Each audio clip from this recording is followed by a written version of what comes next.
আল্লাহ রাসূল বলছেন বুখারী শরীফের 620 নম্বর হাদিস, ইন্না বিলালান ইউ আজি বিল লাইলি ফাকুলু অশ্রাবু হাত্তা তাসমাউ আজানা ইবনে উম্মে মাকতুম। দুইজন মুয়াজ্জিন ছিলেন। ইন্না বিলালান, বেলাল আজান দিলে তোমরা সেহরি খেতে থাকো।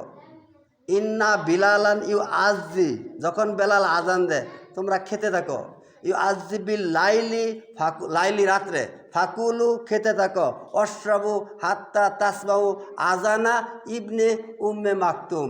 অন্ধ সাহাবি দেখছেন, উম্মে মাকতুম অন্ধ সাহাবি, উনি ফজরের আজান দিতেন। আর আপনার লাইট আছে, আপনার সব কিছু ঠিক আছে, আপনি ফজরের সময় মসজিদে আসেন না। আর উম্মে মাকতুম আল্লাহ রাসূলকে বলছেন, ইয়া রাসূলুল্লাহ, আমি তো চোখে দেখি না, মসজিদে আইতে কষ্ট হয়, আমি কি বাড়িতে সালাত আদায় করতে পারি?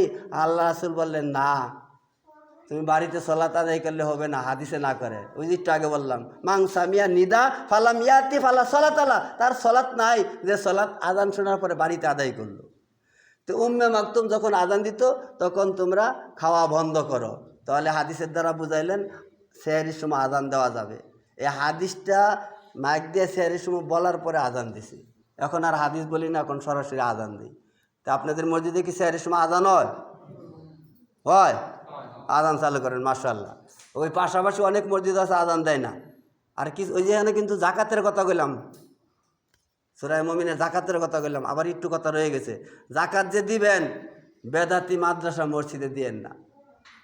গান বাজনায় দান করলে যেরকম পাপ হয়, বেদাতি মাদ্রাসা মসজিদে দান করলে বেশি পাপ হবো না কম পাপ হবো আপনারা বলেন? না, বেশি। বেদাতি মাদ্রাসা মসজিদে দান করলে পাপ বেশি হবো, গান বাজনায় দান করলে পাপ কম হবো। তার কারণ, যদি কোনো মানুষ গান বাজনায় দান করে, সে ভুলবশত আল্লাহর কাছে ক্ষমা চা, আরে গান বাজনায় মেয়েরে দান করছিলাম, টেহা ভুল করছি, আল্লাহ তুমি মাফ করো। কিন্তু একটা এতিম ছাত্ররে যে টেহা দিয়েছে, বেদাতি এতিম, বেদাতি মসজিদ, বেদাতি মাদ্রাসা, ওটার লিগে তওবা করতো না। ও মনে করো যে বালাকামি করে আইছি। আসলে ওখানে বেদাত আবিষ্কার হয়। ওখানে কি আবিষ্কার হয়? বেদাতি মসজিদ মাদ্রাসায় দান করবেন না, বেদাতি মানুষকে দান করবেন না। কিভাবে চিনবেন? যে জায়গায়, যেই মসজিদে সম্মিলিতভাবে সবে বরাত করে, সম্মিলিতভাবে দোয়া করে, এটি ব্যক্তি বেদাত করে। যেই মসজিদে নামাজের নিয়ত করে,